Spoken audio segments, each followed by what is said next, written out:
News Now Regional Report with Stephanie Manzi. Good evening. The Taliban says it knows the whereabouts of Osama bin Laden, but it won't turn him over unless the U.S. can prove he's behind the terrorist attacks in America.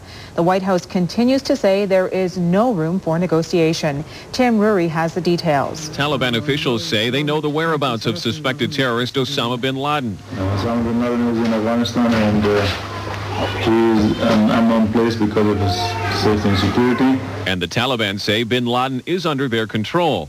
They say they are willing to negotiate with the United States, but the White House says that won't happen. They've got to turn not only Osama bin Laden over, but all of the operatives of the al-Qaeda organization.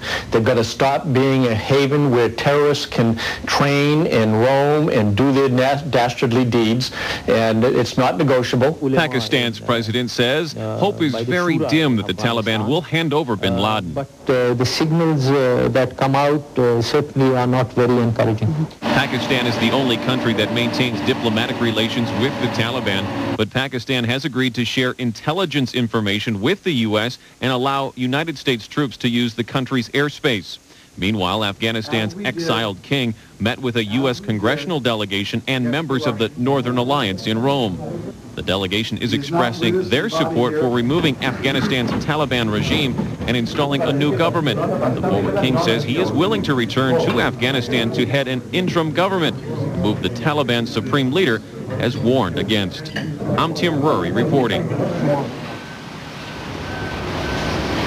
Prime Minister Jean Chrétien and Canada's opposition leaders toured the ruins of the World Trade Center in New York yesterday.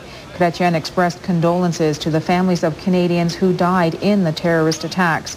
New York Mayor Rudolph Giuliani was thanked for the way he has kept up the spirits of the city. The Prime Minister says his government will have to rethink the merits of private airport security. In an interview with CNN's Larry King, Chrétien said airport security has been tightened since the attacks, but more needs to be done.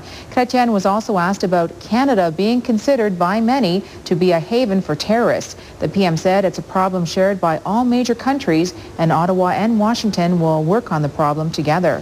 These terrorists are all over the world. They're not those who committed the atrocities of the 11th of this month. The 19 of them had a legal reason to be in the United States. And, these terrorists are very ordinary citizens.